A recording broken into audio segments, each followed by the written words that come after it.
sur Europe 1. Culture Média.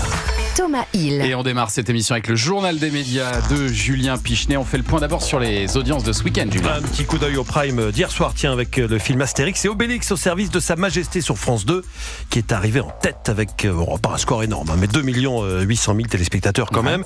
Samedi soir, c'est TF1 qui était en tête des Primes avec le retour de la Starac.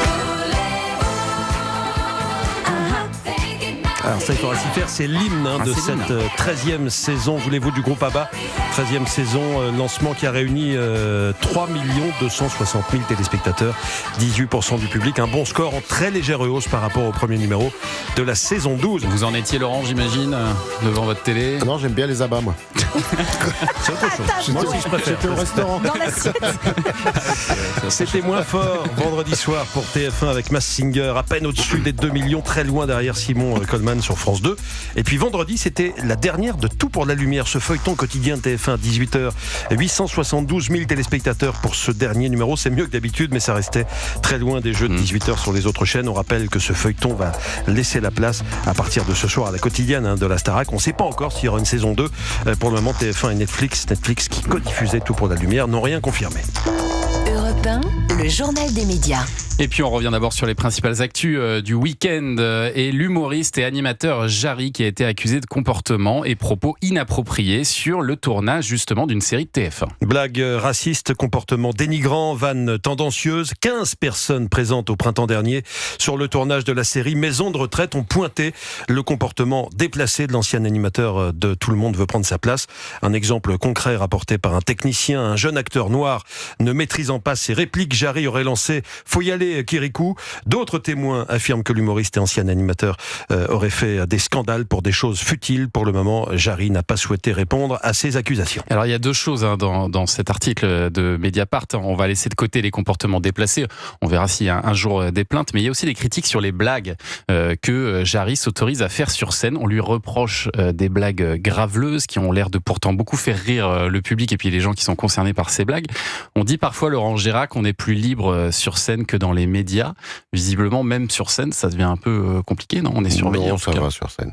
Ouais, vous n'avez pas l'impression d'être surveillé? Ah, s'il y a quelqu'un qui prend, effectivement, qui est avec son portable, on dit qu'il faut les couper, les portables. Mais bon. Vous leur demandez avant? Oui, bien sûr. Non, mais c'est vrai que c'est le dernier espace de liberté. Parce que c'est pas repris dans les réseaux de cas sociaux, normalement. C'est ça. C'est bien, c'est bien résumé, ouais. Non, donc, oui, moi, je sais que je m'autorise peut-être des choses que je m'autoriserais pas dans les médias. Faut faire sur gaffe. Une antenne. Regardez, là, on est filmé. Ouais. Faire gaffe. Faire attention. Allez, on revient à la télé. C'était ce week-end la dernière fois que l'on voyait l'animatrice Karine Ferry sur TF1. Et c'était vendredi soir son dernier tirage de l'Euro-Million. Dès mercredi après-demain, Karine Ferry rejoindra la nouvelle chaîne RMC Live pour y présenter des magazines animaliers qu'elle devrait à terme produire elle-même. Bon, visiblement, elle serait bien restée dans le groupe TF1. Elle avait proposé à la chaîne un magazine sur les animaux. Le projet n'est pas allé plus loin, peut-être parce qu'il y a déjà des magazines animaliers dans le groupe TF1, sur TMC notamment. Résultat, Karine Ferry a décidé d'aller voir ailleurs. Et puis samedi soir, le chanteur Patrick Fiori, lui, a confirmé sa participation prochaine à l'Eurovision. Il l'avait sous-entendu ici même sur Europe 1, donc Culture Média, c'était en février dernier.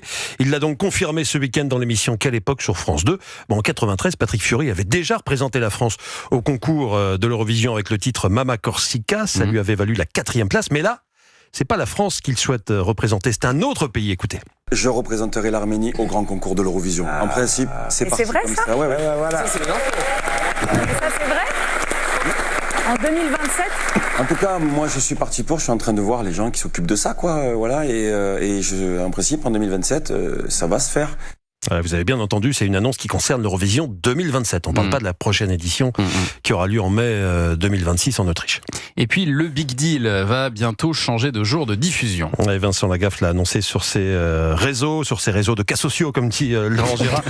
D'ici une quinzaine de jours, le jeu relancé en janvier par RMC Story ne sera plus diffusé le vendredi, mais le jeudi, toujours en prime time. Ce sera à partir du jeudi 30 octobre. Pourquoi on passe du vendredi pourquoi au jeudi? Parce que les audiences et la concurrence du vendredi soir, c'est trop rude. fort.